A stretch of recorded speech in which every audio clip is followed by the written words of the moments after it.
a little bit changed, so I keep on changing every time I present. Sometimes I don't follow when people ask questions. I go from the questions, the slides, just for me to remember. I'm not forgetting many things. That's all. So, greetings. In the Bhutanese community, if you have gone to yoga, the Namaste is quite famous. So that we do Namaste here. I pulled this grandma. He's from my refugee camp when I was grown up. So I just pulled her picture and put it there. So Namaste means there's a meaning behind it. It's the same thing as in yoga. That is, we believe that parts and parcel of our divinity is inside all of us, which is come from the same source. Some of us we call Jesus, some of us we call with many other different names, but believe that the divinity inside you and divinity inside me has come from the same source. When you do Namaste, it means we are recognizing that source inside each of us. So bowing down means not bowing down to a physical body of a human being, but inside the human being there's a divinity, which is the same thing, so we are bowing down to that divinity when we do Namaste. So that is how we do Namaste, that is the meaning behind it. And it is practiced across all the faith in the community. Whichever faith people have, but they do their Namaste. And if we happen to find any Nepali when we do Namaste, they will be definitely smiling because they feel that they are recognized. Now in these slides, I'll be talking about Bhutanese refugees, forceful eviction, life in refugee camp, resettlement, healthcare, and culture. These are some of the topics which I'll be talking. In addition to that, you should be asking me the questions. And I have an accent. You may not understand me. Please ask me, repeat. I will repeat those things. And I'm improving my accent every single day. And hopefully I'll make this change in the future. So first of all, the first question is, many of you might have already Googled it, or many of you may not have, where Bhutan is. Bhutan is a very small country between China, that is Tibet on top, and on the other side is Nepal. People know Nepal as Mount Everest, it's close to Mount Everest. And India, Bangladesh, Myanmar, and all this, and Vietnam, which is very close to this country. I mean, not so much proximity, but in Asia, so people know that one quite a lot, and Myanmar. So you may not believe it, it's a country, but the size of Bhutan is, that is the size of that country, entire nation. 14,812 square miles. And the population is 700,000. So now it is a little bit more than that. So it is smaller than Central Ohio in terms of population. Central Ohio is 1.1 million. So it's less than Central Ohio's population. And in terms of division of the population, Ngalum, which I'll be talking about more than details, but I just want to give you that fraction of it, division of it. Ngalum is the ruling family, which is 15%. Lochampas is the Bhutanese refugees, which is my community. Lochampa means people from the south that compose the 40% of the population of that country. And Sashok is the other ethnic group, which is 40%. So that's how, that's roughly divided. And migration history, people everywhere in the world, we migrate one time or the other. We were migrated to Bhutan in 1680, or from 1680 at that time. And from then, people started going to Bhutan from Nepal. And Ngalums, they came from Tibet, you see in the map, from up in the Tibet, they came down to Bhutan. And for all other group, they move in the same way. So Bhutan is a constitutional monarchy. So I will be talking about constitutional monarchy. In those who are born in this country, you don't have to suffer what a monarch is, because monarch is a person who can make the law at his wish. So you can just think of that one, because you can just imagine, but you cannot feel that one because you never had to go through that. And whatever he likes will be a law, whatever he dislikes will be under law to prosecute them the way he wants. So that's called, that's another definition of monarchy. And major laws and policies used as eviction tools. So I'm particularly talking about how the refugee crisis started and what is the Bhutanese refugee is. So I'm just directing my slides towards that directions. Until 1990, let's call it 1988, there was not much of any problem in Bhutan. We moved to that country in 1680. Our people moved to that country in 1680. Yeah. Until 1907, Bhutan, a country that didn't have that name in the world map. 1907, one of the richest person, the feudal king, killed all of the king and considered this is my area and I am the king. He declared that. And Bhutan became itself a country in December 17, 1907. From 1907 to 1953, none of the people who are living in that piece of land on the earth was a citizen of anywhere. Neither Bhutan had any constitution to consider them a citizen. Nothing was there. They were completely isolated from outside world. World War I, World War II, nobody knew what was going on. They had no clue. In 1957, they declared by the law of the land, those who are living in this area until today is considered citizen. Everybody was given citizenship, including our parents who were there at that time, and all the people, those who were in that land, by this law of that land, they were given citizenship. Even the king didn't have citizenship before that because there was no provision at all at that time before that. And all of a sudden, to make a long story short, all of a sudden Bhutan started changing its citizenship law into Citizenship Act. In that one, they make one country, one people, one language, one race. And those who look different from Malung, which is 15% of the population, is considered not qualified to live in that country because they look different. And the Citizenship Act of 1955 and Census Policy of 1988, these are the two policies and the act they make to evict people to fulfill the one nation, one policy law. No objection certificate. So there was another thing, they call it like, suppose it is very complicated process they use. People are divided into 7 groups. They call F1, F2, F3, F4, F5, F7. So for the pure citizen, they call it F1. If you are, there are all different kind of divisions. So if you fall into F, let's say F4, there are all kind of definition how you fall into F4. You have to go and get a no objection certificate, and then you may be considered as F1. So there are a whole different kind of process to prove that you are F1. And what was separating people? What was separating people? Was it religion? Was it skin color? Was it ethnic? What? All the above. So people, those who look different from the Malung family, those who have different faith.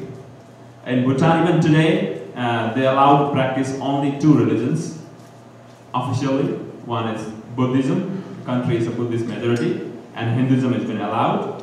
And if you are Christians or any other faith, you will be prosecuted. Either you will be thrown out of the country, or they will do. It's very hard to believe, but they'll kill and nothing could be seen outside the world. Officially there are only 2 religions, but there are people of different faith inside the country. So at that time, though Hinduism was allowed officially, but they were prosecuted inside. So religion, race, ethnicity, skin color, language, all the above, they must use that one. And voluntary migration. So my parents were in front of the gunpoint. They have to sign the form. They have to smile and sign the form, and they have to leave the country. There will be an officer sitting around, army officer, and they will smile in front of the camera and sign them on. Many people did that one, so that they can prove outside world that these people, they willingly left the country. So they did that one. And impact of the policy, so these are some of the things I wrote. Arbitrary arrest, torture, and mass eviction of the country. So to make it very short, schools and colleges of the villages in the area, all the schools were closed, and the schools were converted into military barrack. And people, during the day, there was nothing. All sound, peaceful, and when the night turns, everywhere there's a military in the village.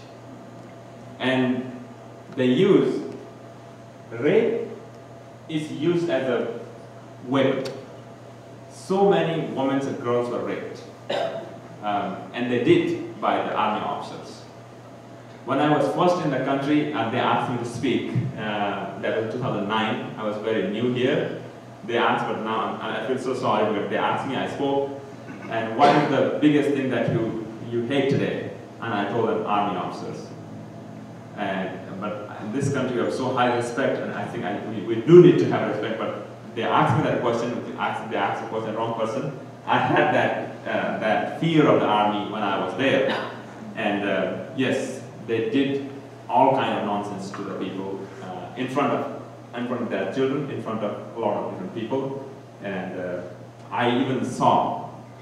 I have a very clear experience of seeing a pool of blood flowing from here to there.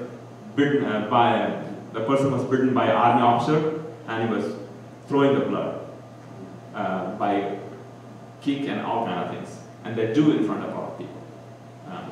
And that's what they did.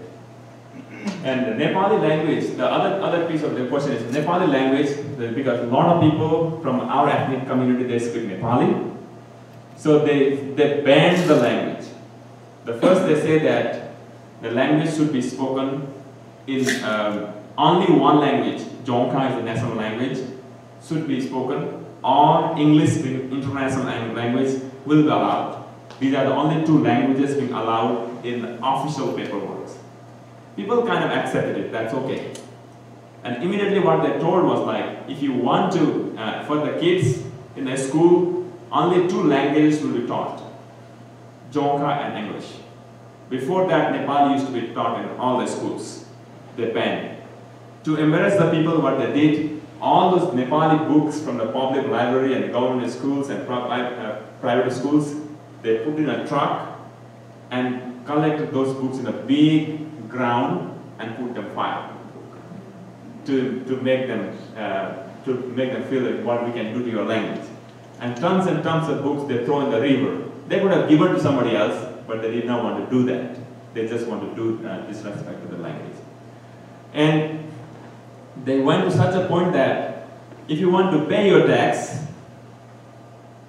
you need to speak a language. If you do not speak the language, you can't pay the tax. That's good. If you don't have to pay the tax, that's well good. But if you do not pay the tax, you have to pay the penalty. So here, which is relevant out here, is the driver's license. If you speak a language other than Jonka and English, you have no way to renew your driver's license. They make those laws and they implemented it. And this is one of the examples I just pulled out from the internet. The demand for the girls to be supplied to the army.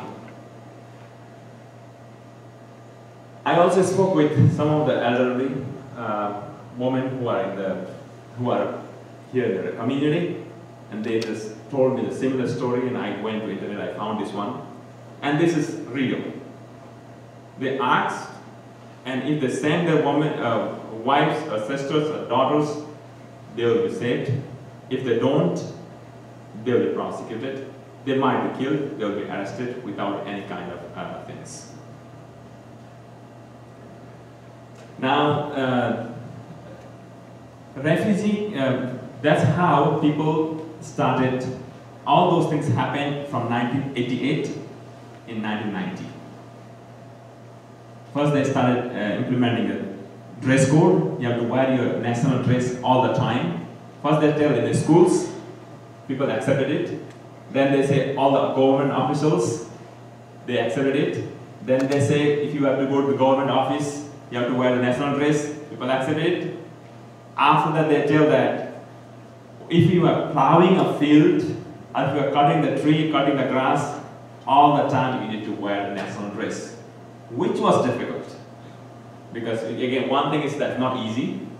Number two is what should be wearing all the time when you are plowing a field. That's feel free to wear whatever clothes you want to wear. But people kind of accepted it. Immediately they started using the language, which was difficult. Finally they said that if you want to live in this country, you have to practice the faith that we believe in.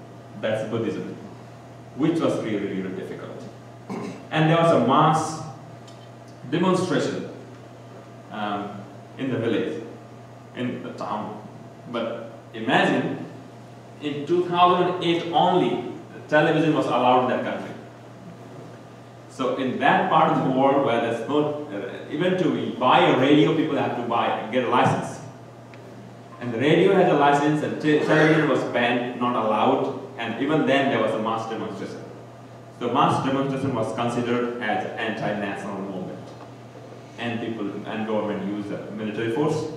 Then people started running away from the country with all those kind of things. I had an experience that a lot of people moved out of the country. The total number of population is 700,000. At that time, maybe 500,000 people were there, because almost 30 years before.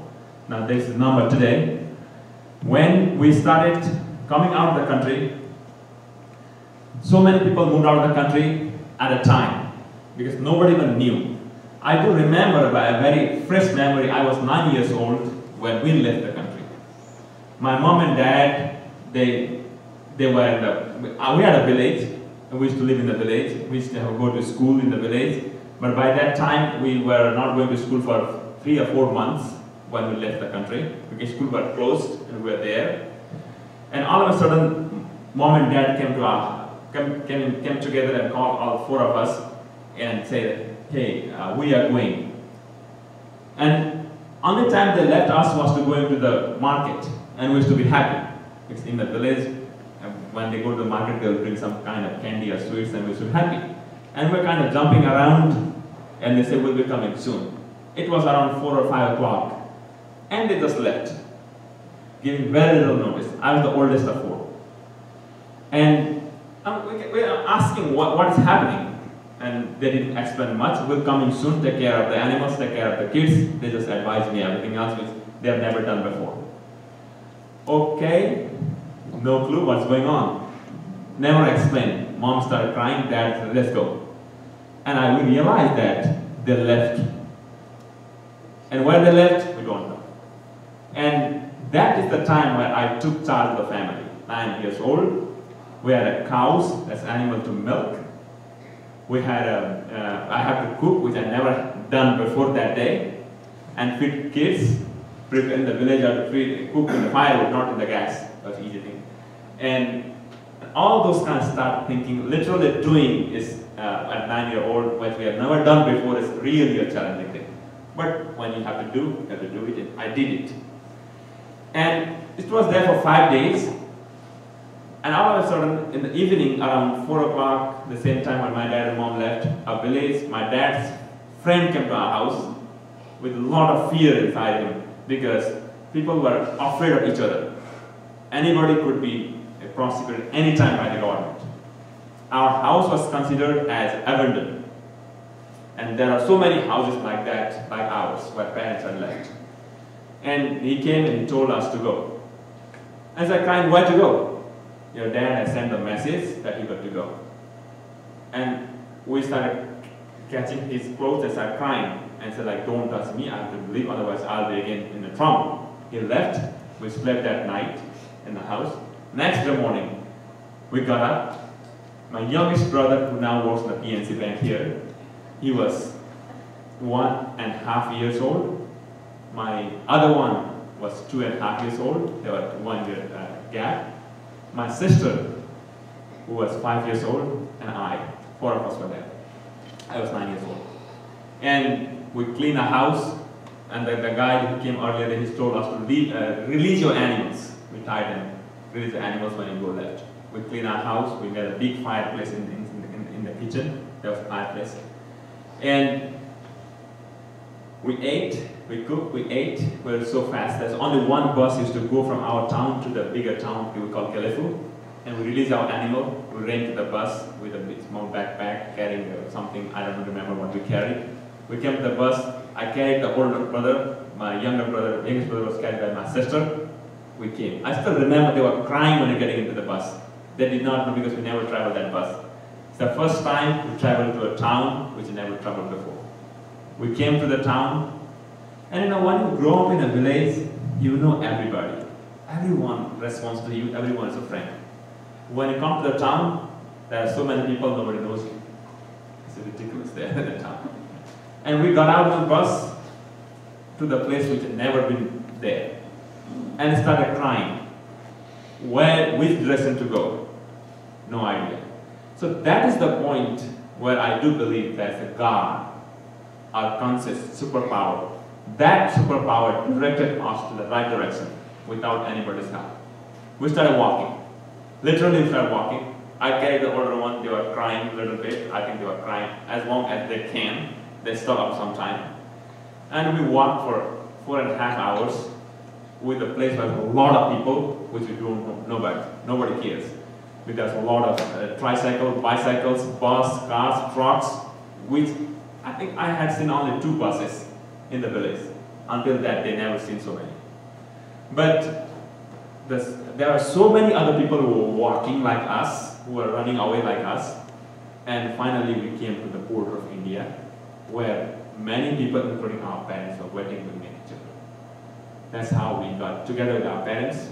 Then from there, we came to the refugee camps in Nepal, where we spent 18 years. And Nepal has its own problem. So why were your parents ahead of you 5 days? Did you ever find out? What's that? Why were your parents ahead of you 5 days? Did you ever find out? So they were, if my dad, I don't know about mother, if my dad had not left that night, that evening, he would have been arrested and he might have been killed or he might not have been killed. So that is the, there's so many people who were arrested were killed. So that is the situation. So that's why they left all of a sudden. Somehow he got that message that he will be things and then he just left. So Bhutanese refugee camp situation. So there's one interesting thing. In the refugee camp, there are so many problems, but there are so many interesting things also. These are some of the problems. Housing, health, education system is poor, no electricity. We have 18 years without electricity. So here now it is too hot for some of us. But out there, in terms of Fahrenheit, I think average temperature in the camp in the summer is, in terms of Fahrenheit, is 100 degrees. With no electricity, no fan, no AC, no cold water. And we did that one for 18, 19 years. And refugee camps are provided the basic assistance by the UNHCR, that is United Nations High Commissioner for Refugees. They're all great people there. These are the problems. But the interesting thing is, somebody from the Chicago did some studies on the Bhutanese refugees for the last 9 years. She's been doing studies with a professor. She teaches there. And she did a presentation a month ago in our community center in Columbus. I was surprised that in her studies she found that Bhutanese refugee camps are the best model refugee camp in the world. Because, and she also found that why is, that was the first time ever that camps were run by the refugees themselves. So that means when the opportunities were given to the refugees, things could be different. That's what they found out, but that study has not been completed. But I feel myself so proud that we did something else, even in that difficult situation. There are some of the difficult things to tell in the refugee camps, and that was a great finding I found there. So this is the example of refugee camp. This is the basic refugee camp. The one on the white, this is where we used to live. So I put this picture when we came. So that's our house. There's a Gulaf refugee camp in the eastern Nepal. And the other one, this is the kitchen of the refugee camp. This is how we used to eat our food, because that's the area. And this is the bedroom. For you to imagine, this hall would be 3 houses for a family of 4 or family of 5. 3 houses for family of 5. So this is the bedroom for that house. And this is school assembly, where kids come together and they do the prayers before getting into the classrooms. There's no hall as such. Again, that's a very interesting thing in this school. When we came from Bhutan, outside the refugee camp, the parents are so happy because they know now, though there was no house, there was no animals, there was no such things, but they know for sure they'll not be killed. They are so happy with themselves. And the other part is like schools. There was no buildings, but there was a school. We used to go to school. I started the 3rd grade in the refugee camp, or 4th. 3rd grade, I started the refugee camp. And we used to, it was in the forest. In the morning, we go to the school. The teacher, all volunteers for the refugee camp itself, because the engineer was evicted, teachers were evicted, scientists were evicted, all kinds of people were there in the refugee camp. Everybody was there in the refugee camp. Not only the people who, but everyone became the equal there. They don't have ego of being scientists, they don't have ego of being engineer, they don't have any bank balance, everybody is equal. And the classroom used to be in the one side of the tree. With the sun moving, the classroom moves around the tree. That's an interesting thing. And other interesting thing is like, even I'm going to school now, I go to school. Even now, if the class gets cancelled, I feel happy. Even now, I don't know why that is the euphoria, oh, cancel. Good. At that time, there was no any roof. So if it rains, class is over, go home. So go home. So that used to happen quite a lot. And this is the classroom. This happened after several years, not immediately. There's a classroom, there was no any desks or benches. People used to sit on the floor with a mat. Some of them they used to have a mat, some of them they don't. But the majority of the students, those who are going to school today, here in Reynoldsburg, they went to these classes at one point of time in their life. Majority of them. And unfortunately, something happens. We had a camp, we came with the small baggages, and with the refugee camp there was a fire. Now in my camp, my daughter was born on January 2nd, 2008. There was a fire in March 8th, 2008. So she was 3 months, kind of 3 months old when there's a fire. And I was not in the camp. My wife was there, my daughter was there in the camp. 1,300 houses of refugee camp were born in less than half an hour. Because it's just a bamboo and a thatch. When they started in a summer of like 100 degrees, it goes like a kerosene oil. And they just move around, but luckily nobody is hurt, because it's one good thing is that big house is not there, people can run away. And again, this is how the camp became after fire. Everything was gone. Whatever they had, whatever we had, all the belongings, the property, anything, we are not need to be worried, all gone. Then this is the camp, refugee camp after refugee camp. It reminds us when we came in 1990, again. And other interesting thing, difficult, not interesting, very difficult thing in refugee camp is water. So here we are so fortunate that we get clean, fresh water all the time, other than Mexican friends, right? They have a problem there.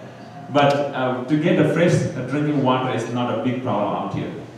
But out there, these are the lines, and this is how the chaos becomes when you face the water. The water comes 3 times a day. Those who are muscular enough can get water, because it's so hot. People want to take shower as many times as possible, but there's a limited amount of water. And the water comes very warm, not cold water. People kind of imagine the cold and takes out the warm water. And people fight a lot to get water because there's scarcity. When there's a scarcity, there will definitely fight. That's not a big deal. So during the winter, it's not a big problem. You have to wait maybe for half an hour to get a gallon of water, those gallons. In the summer, several hours to get water. And you may not get at the end. Refugee resettlement. So now this is the really interesting thing and really good thing that happened to us.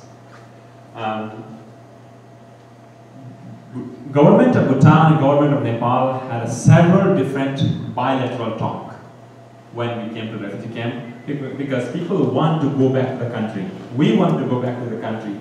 We want to be going back and get our land property and stay there. And we tried everything possible, but government of Bhutan did not want to accept us. They call us anti-nationals. And they did all kind of things. And in 2007, 8 countries, including the United States, offered a resettlement program to the people who are living in the refugee camps. In the beginning, which is really interesting, in the beginning, many people, they don't want to come to the United States. I'm not one of those though. I wanted to come, but there are so many people, they don't want to come. They're afraid. What will happen? Whether we'll be allowed to practice our faith, whether we'll be allowed to speak our language, whether we'll be going and doing our things with other people, will be accepting all those kinds of questions being asked. And people from the United States, they went there, they thought, hey, this is not a problem, you can be going and talking, all those things were done, and people accept. That was in the beginning. If I were to divide in a percentage, almost 60 to 70% of the people, they don't want to come. But there are other people like me who want to come anytime as soon as possible. So, United States, Australia, New Zealand, Netherlands, Denmark, there are 8 different countries offer the resettlement. US is the biggest of all 8. US accepted at that time, US promised to take 60,000 out of 110,000 total refugees who were in the refugee camps, and other countries take a small share of it. But that number of 60,000 has gone up to 80,000 now. After they reach 60,000, they want to increase that one. Which of those 8 countries is the one that they want to go to the most? At the end, it became the United States. In the beginning, they want to go to none of those countries, and they don't want to go to anywhere because they were so much worried about what will happen next. So there wasn't one country that was any more attractive? No. They were talking a little bit about Australia.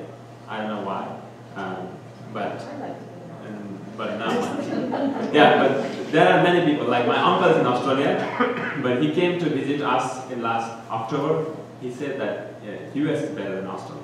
I don't know what is the parameter, but that's what he told me. How much did you know about the United States before you came? That is an interesting thing. So, in the resettlement process, there are 2 things.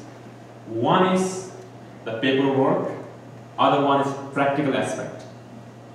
In a paperwork, you can choose which country you want to go. Out of 8, you can say, I don't want to go to Canada, I want to go to US, I want to go to Denmark. That's in the paper. For example, if you are chosen for Denmark, and you say, no, I don't want to go to Denmark, I want to go to US. Your file will go at the bottom, it may take another 6 years to come out. So in a practice, you have no choice. In a paper, you have choice. That's one. So, what's the next question? How much you knew about it? So, how much I knew? I'm one of the very much highly educated group from that group. So for my knowledge to the country was, I came to know about the resettlement in Colorado 3 days before I was to depart from the camp. So what I knew was, I had a big map of the United States. There was a big square in the middle of the US. So I had to tell, I'm going to this square. That's all I had. So I went to this square. That's absolutely I knew what the United States was. Bhuwan, when they started resettling, how many were there? You said 80,000 ended up eventually. How many overall were in these settlement camps? There were 110,000 people in the refugee camps. So 60,000 originally was accepted by the United States. I don't know for other countries. So 110,000 people, 88,000 something is in the United States now. Camp is almost closed now. So maybe there are 4,000 or 5,000 people who don't want to come to the countries that they are still. Are the refugees scattered all over the United States, or are there certain communities that they pick? Like, it seems like, you know, there's some that move to Columbus area. So are there like target cities that they move you to? So resettlement is another process. So to answer your question directly, other than Hawaii, I think all the states. I don't think anybody's in Hawaii yet. But all of the states are there. So resettlement process, there are 8 different resettlement agencies in the federal level. Those agencies have a subsidiary agencies in all of the states and the cities. To talk about Columbus, we used to have 3, now we have 2, Chris and us together. So they are the subsidiary agencies of World Relief, Church World Service, and I don't know, us together works for what. So there are 8 and they were subsidiary agencies, and they will be distributing refugees into different cities across the United States. And once they are resettled, and it is the individual choice, like for us, we were resettled in Colorado Springs, Colorado. We lived in Colorado Springs for 4 months, or 4.5 months. Then we moved to Denver. We lived in Denver for 6 years. And after that, we made our own choice to come to Columbus. Then we bought a house in Reynoldsburg. Where did you live? In Denver? Were they settlement camps, buildings? No. In the resettlement process, they will bring people from Nepal. And there's a 90 days program by the federal government. They'll give housing for 90 days, and food assistance for 90 days. And after 90 days, you have to find a job. You should be able to speak English, if you cannot. And you should be able to go to school, whatever you have to do, and start your living. You got people help you find houses in there? There's those agencies would find a house for, in the beginning. And after 90 days, you will be finding yourselves in your own feet. So that's how it happens. Sometimes they do up to 8 months to certain families who are special need. But mostly 95% of the cases, you'll be out in 90 days, at 3 months' time. They call it RNP period. I don't know what the RNP stands for, but RNP period they call it. So with the resettlement program, what happened to the Bhutanese is like that all the different states, so Denver, Colorado Springs, Atlanta, Georgia, Texas, all of the states people get there. And now, for the Bhutanese in particular I'm talking about here, they choose to move to Columbus. There are many reasons. For us, it's a funny reason for us why we moved to Denver. Why we moved to Columbus. Denver is not our choice, Columbus is our choice. So, my dad, he's 96. He still lives in Reynoldsburg. We live with Dad. So, he has some kind of problem with the skin. He's old age, the dry skin in Denver. So doctor told him to go to lower elevation area. So at that time he might have given several options. He heard only Ohio. He didn't hear California or Florida, I don't know why. so the next day after coming back to the doctor's office, he said that I want to go to Ohio, take me to Ohio. So still I don't know how long that family impact will have remain when we become old, whether that will remain to us or not. But we do have a family-oriented culture. We live with the dad. I don't call dad lives with me. I live with the dad. That's what we call it. I live with the dad. So when he decides to move, we have to move. I had a job. We were planning to buy a house. We canceled that plan, and we became second again. We came with everything we left, and we came up to Columbus. And that's how we started our life. How many of you came? Our family. 4 brothers, all 4 of us.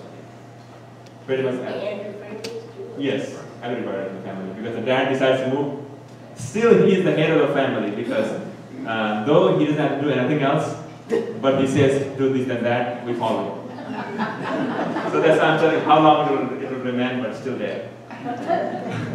So, people come from all other states to Columbus and Reynoldsburg.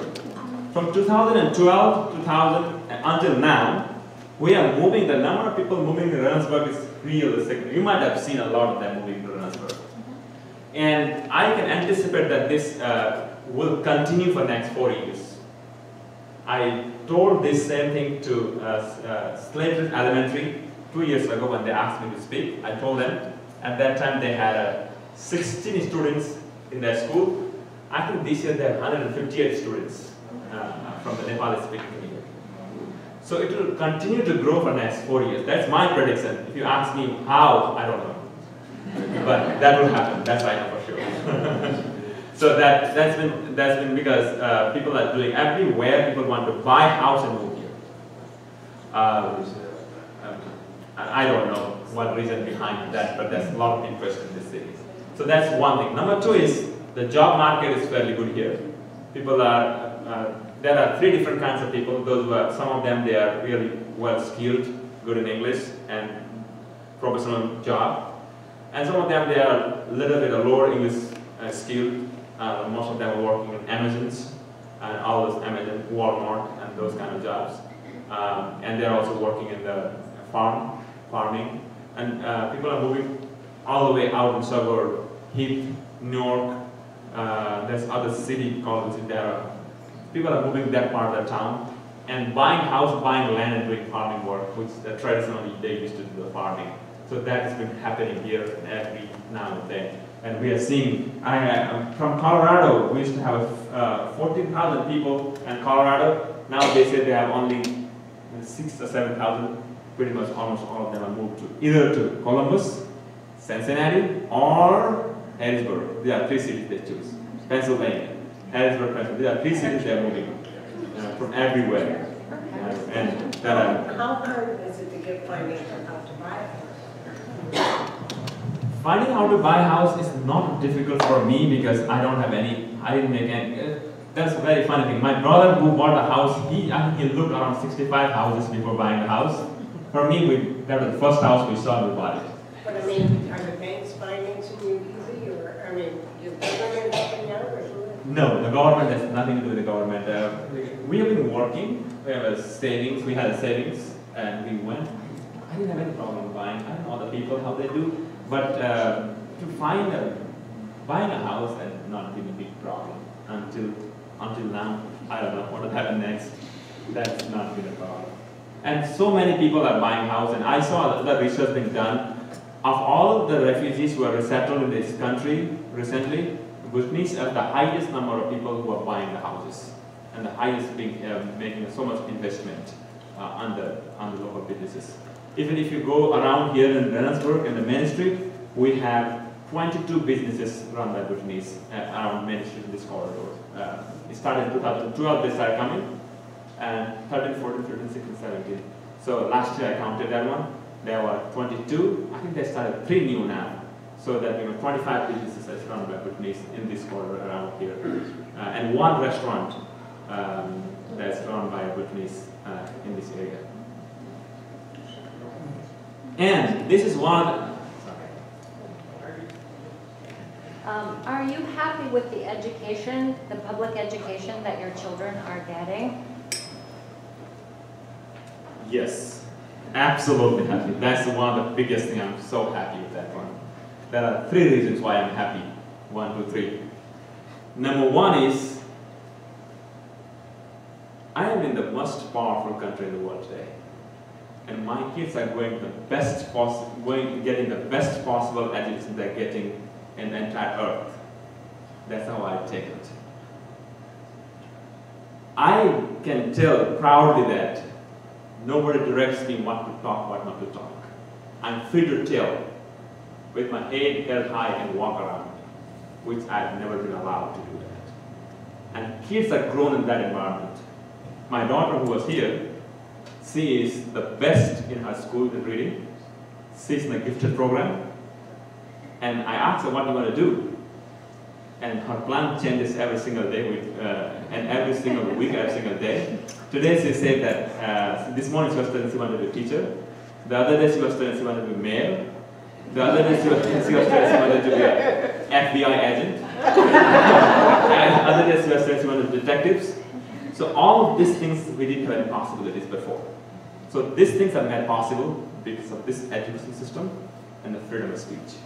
That's number one reason. Number two reason, we are grown up in a multicultural environment. Kids see the possibilities that if you are born in this country, you have no restriction if you want to go to China tomorrow. Because your job market may be in China. Why to see in Reynoldsburg?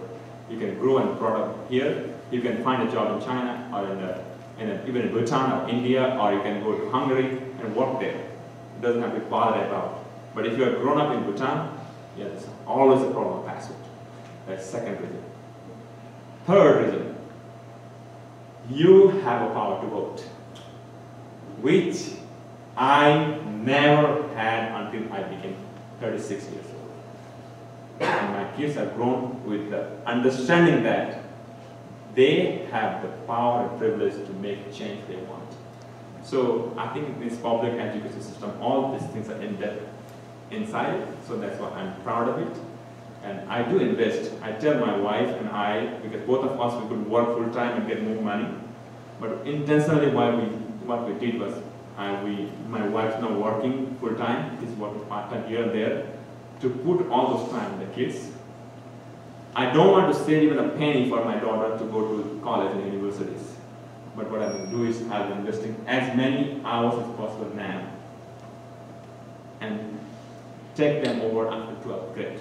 Do what you do. That's right wrong. So this is October 16th of 2015. It's one of the biggest and most proudest day in my life.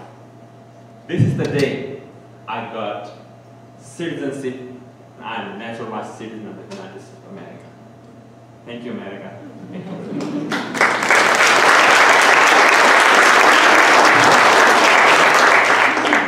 And my wife and I, and between my niece, we came from New Zealand to get this award because we have been getting a citizenship. The entire family came to New Zealand to celebrate us being a citizen. So this is a picture I took there.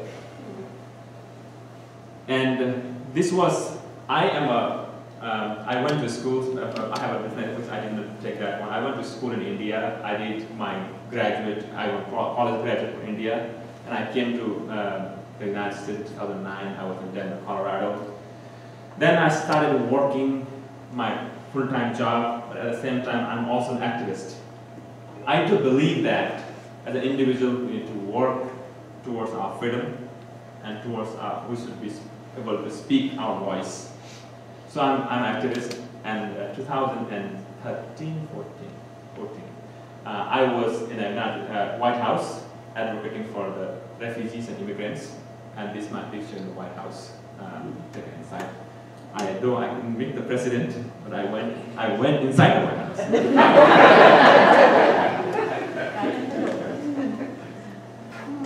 So, Bhutanese community in Central Ohio, which I talked a little bit about it. Now I want to tell you one, let me see how much time I have, because I can keep on talking for hours, so to make it on the time. I have 6 minutes left. How much new is new? There are so many interesting things that when we came to the country. So when we came to the country, at that time, the United States, at that time, first time, all those things first time. First time I boarded a plane. First time I went to elevator. First time I went inside automatic door get opened. These are all very, very normal things for all of us, right? But these are all first time. All surprising. All new, all anxious, all anxiety, all troublesome. But more than that is that I was born vegetarian. And I am a vegetarian. I'm a proud vegetarian now. It's my choice now. I was born like that, now I'm choice. And I'm animalist. And I pay $100 to protect animals around the world every year. Not every day. So, When I came to this country, I'm making very short. We came all the way from Nepal. It was like very long flight. I think they took the cheapest tickets at 48 hours. It's not that long, but like a lot of transit. And when we get out of the plane in New York, I told them I'm hungry, I want vegetarian food. So imagine I have this accent today, how much my accent was 10 years ago. You can just consider yourself, think yourself. I used to see people talking and I was never understanding anything else, and my wish was how I can understand these people. That would be the biggest thing I could achieve. That was my thinking going around my head. We went to a hotel. I just want to make it very short. I was just terrified, afraid, because they took us, there's a big man came and they took us to the hotel. There's IOM, International Organization of Migration. There was a company which did all migration work. And we had 2 baggages and $15 in our hand when we came in 2009. That's the money that I brought with me when I came. And that $15 to see in the pocket, whether to use it or not to use it. And yes, use it. How to use it? That's the big question again. And they took us into the hotel. They showed us the way. My daughter was 2009, 1 year and a half. And when we get inside, they gave us a kind of card with a 350 on it. And there are people using the elevator. Now I know. I did not know until that day. There's something called elevator was there. And somebody pushed the button which I did not know. And luckily they were going to 3rd floor. So we went to 3rd floor. Everybody got out, we got out. I have no idea when we got out. My wife was looking after me, and I'm the one with the guide. So blind is guiding other blind. Okay? Then we went, and I figured that out 315 means the room number. We went to 315, and until that day, I opened the door with the key. I never had to open the door with something called card. So we were told that in America, if you don't know, raise your hand, say help. So it was around 10:30 at night. And I raised my hand, said, help, help, help. I did that one. And the housekeeping lady came, and what happened? Like, I don't know what she asked. And we saw her card, and she said, wow, door gets open in the car. Okay, got inside. This is a new thing, right? That's another interesting new thing happened there. When we were there, I'm a vegetarian, so I asked vegetarian food. So there are so many things happening. So we asked for vegetarian food, and they were giving vegetarian food. So nothing came. And we were so tired like crazy, and my daughter was crying, my wife she was not crying, but she was ready to cry because they were so hungry and tired and confused and fearful and all anxious. And we drank water, and we slept. And all of a sudden we got up in the morning, and we saw on the side of the bed, there are 3 boxes. And I saw that, I was so anxious, what's going on? Who put those boxes? Not there at night when we slept. And I opened. Do you play frisbees? That play over? You play frisbees, right? You saw that. If you don't play, you see that people playing frisbee, right? And I see inside that box that frisbees. I told my wife, hey, in America people play frisbees in a hotel room. Because that's the first time I ever used the hotel. And you know what? Those frisbees are pepperoni pizzas. so everything is new. Everything is new. So new means new. Everything is new. So many things happen. So with the time is going out. So I just want to show you this thing which happens very frequently here. And you're going to ask me a question. This is Dasein. People, you might see in September, October time, people with a lot of red on their forehead. This is a Dasein, the festival, where elders will be blessing the younger one in the family. My dad will be the eldest in the family. People from all around, they will come. Sometime in my house, there will be, there's a 5 days festival. That in those 5 days, maybe a few hundred people will be visiting my dad. And all those people younger than him will be visiting him if possible. So this is the blessing things, being blessed. And there's a cow, is a sacred animal for Hindus. So people are doing respecting the cows. There's a days for cows. And there's a days for bird, there's a days for dog. Dog has its own day, so the dog's been celebrated with the garland there. And the bird, there's a crow, which is being celebrated with the food there. These all festivals that will be coming. And this is the festival of light that they call Tihar. In the market everywhere, there is the Tihar, the festival of light. Everywhere they will be selling these kind of things in Nepal and Bhutan.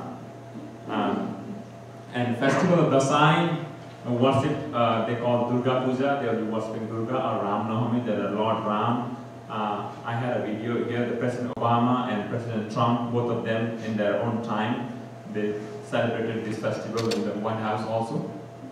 So you can Google it on YouTube and see the videos. Both the presidents, they have done pretty well that one. And the food habit is mostly rice, which is kind of interesting. The bread is what a lot of people out here they eat. Bread is not a part of the food people used to eat there, but doesn't mean they don't. They do eat. My daughter likes bread, then rice, but we don't like bread, but we like rice. So it's been changing, but rice is the thing. Lentils and meat. It is changing that one. Before that, a lot of people used to be vegetarian, but that is changing now. People are going towards meat. I think that's good or bad, I don't know, but that's what it is. And the beef or cow is strictly prohibited, not eaten, because cow is considered a sacred animal, because we do drink the milk of the cow. That means we're considered mother, because drinking the milk from the mother is when the child is grown. So once you drink the milk from the mother, it's not eat that animal. That's what the belief. And the goat, chicken, fish, people commonly eat, but there are many people like me who don't eat meat. Very spicy vegetables. If you happen to go to a Nepali restaurant, there's one in Gehenna, don't ask for super hot. Tell them mild hot. My supervisor who likes Nepali food a lot, he told me, Bhuwan, why is that? I told him, I gave him the direction. And I want to eat hot. And okay, you can do, but it's so hot. And he went. And they always ask, if they find people who are not from Nepali community, they'll ask, how hot you want? And he told him, hot. And how much hot? There are two hots. Super hot. It was super hot. I was in DC. And he told that, Bhuwan, I'm like this. He started eating, starts like getting sour. He took a picture and showed it to me, and this is what's happened to me. So if you happen to ask them, don't tell it's super hot. There's a really, they make it very hot. And by now, so you can ask so many questions to me because I skipped some of the slides. I am also a chairperson of the Bhutanese community of Central Ohio. We are now roughly, to be particular, 24,787 people. That is the Ohio State University studies. 24,700 is the number of people that are living in Central Ohio, but I doubt that is the correct number. I think we are close to 35,000 people in Central Ohio, and I'm a chairperson of that organization called Bhutanese Community of Central Ohio. And our office is there in the Tamarack, Morse and Tamarack in Columbus. We are trying to do some kind of work in Reynoldsburg because a number of people are growing in this part of the town now than in their part. One of the biggest problems that our community is facing is, which is very sad, but I think I should tell that one, either I avoid that one, but the sad thing is like suicide rate in the Bhutanese community is very high. We are losing 24 people for every 1,000 people. That's 24% percentile, something they call it, which is more than double the general US rate, which is 10.24 is the general US rate. Ours is 24, and for world population is 16. So we are even higher than the average world population. So that is one of the biggest problems that we are facing. At the same time, we are also doing some kind of work to address those problems, but that's what it is. So do you have any questions?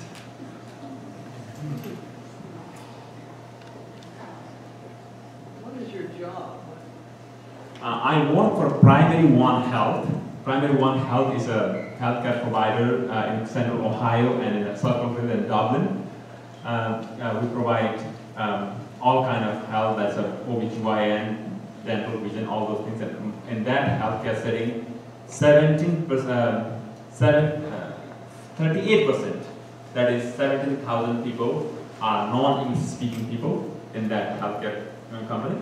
And I manage the language services, interpretation, translation, and I manage the services. It is a big, it's a really big service, close to, a little more than $1 million per year. That's the budget for that services in the company.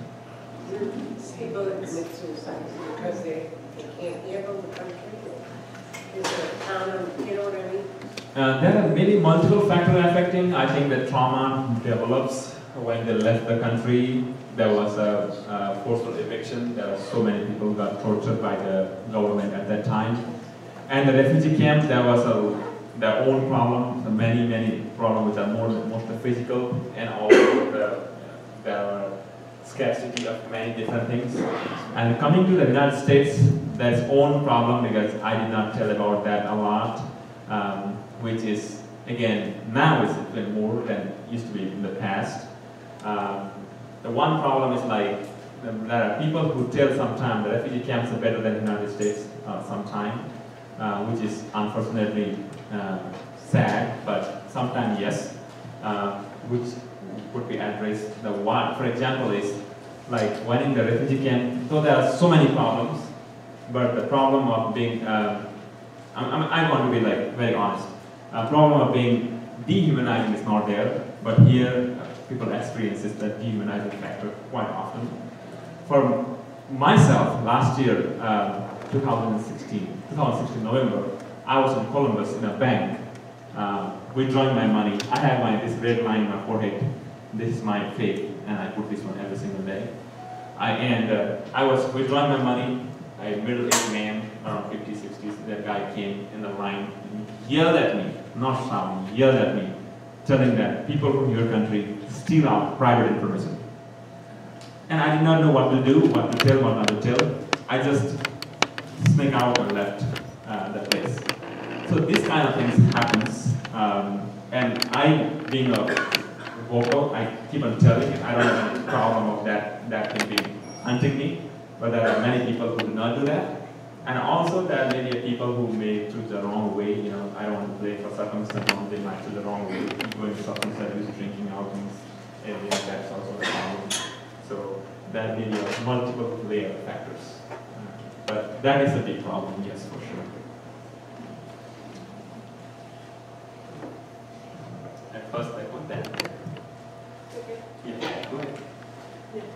Oh, okay. I just wanted to say that we're blessed that you came over here, and thank you. And I learned so much tonight, and I wish other people could learn it too. So thank you. Thank you so much. Thank you.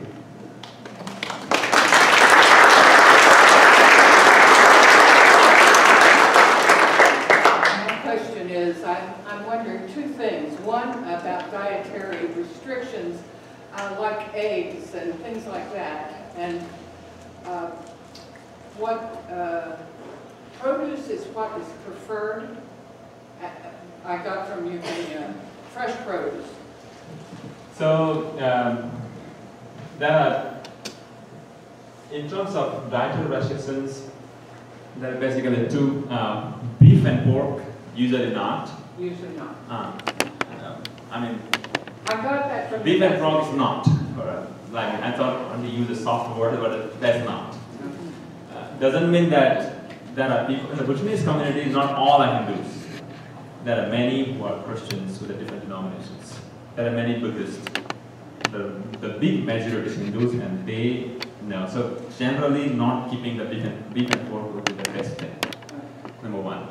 Number two, in terms of produce, is all, but potatoes. That's a very much used one. I mean, all the things I think. Would you be able to provide us with like recipes that would help us at the food pantry to provide the things that people need? Yeah, for sure. That'd be great. For question. Yeah, I That'd be great. The second question is, how many families do you anticipate? You started to say that earlier, but how many do you anticipate coming into the Reynoldsburg area in the next couple years? It's a prediction, it's anecdote, but it's been proved correct. So, I was seeing 4 or 5 months ago, I was looking at the real estate website to find out the number of Bhutanese living in the Reynoldsburg that bought a house and city limit that was, around 8 months ago. 275 houses were there, people who bought the house city limit. That's the number of houses bought in Reynoldsburg city. So that was 8 months ago. So I haven't checked recently. And I did buy just by last name, because I don't have any other way to do, and I go and pick. It's very tedious where we go and pick last name. Yes, this is one, this is not, and I will do that way. A real estate website. That may be not correct. At 275, maybe 300 plus. I might have left some of the houses. So I think will be increased by 20 to 30% people in the next 3 to 4 years. Fairly lower range of my expectation. My higher range is like the number that we have will be going by 35 to 40% will be increased. So that's my lower and higher range of the percentage. But if the job market and things goes continues the same thing. The United States is a nation of immigrants. What do the Bhutanese or the Lachampa, what do they know about our history?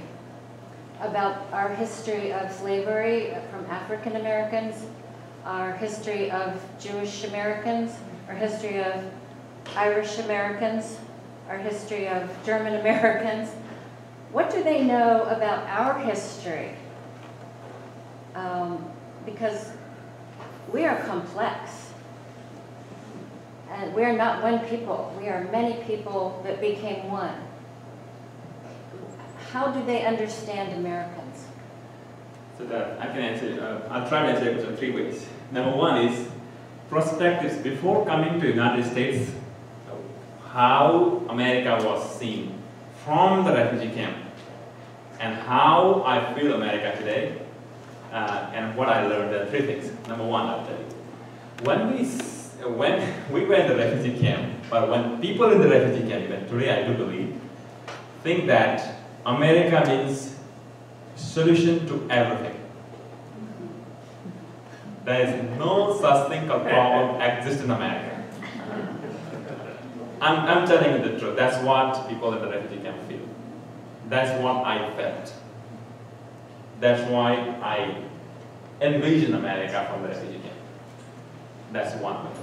Number two, when I came to America, my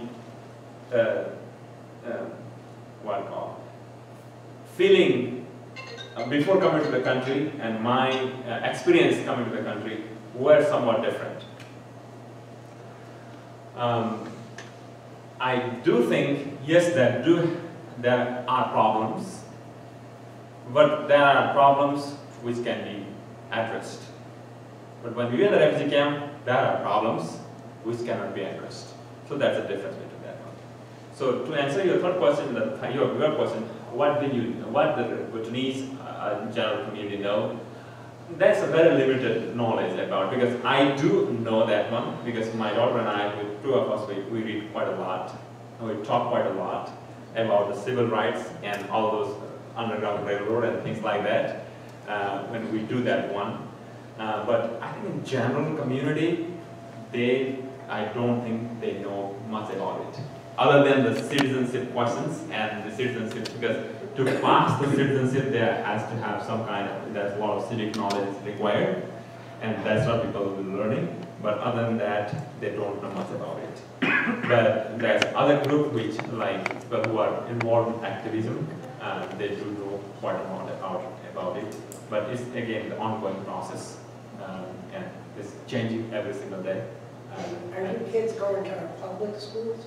Yes, yes. It's very public school. Perfect. All right, thank you.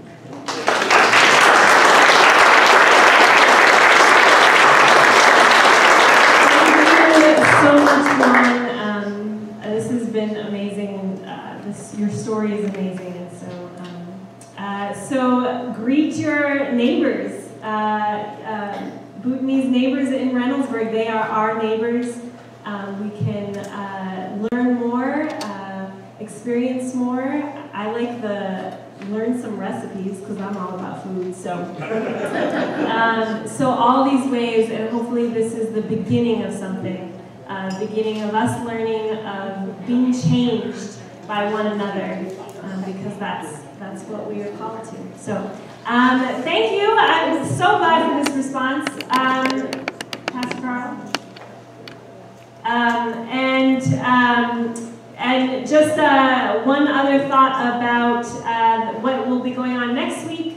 For the next 2 weeks, Carl and I we thought we'd use this as a jumping off just to look at some stories in the Bible. Our scriptures are stories about migration and immigrants, and a common phrase in the Old Testament is being a stranger in a foreign land.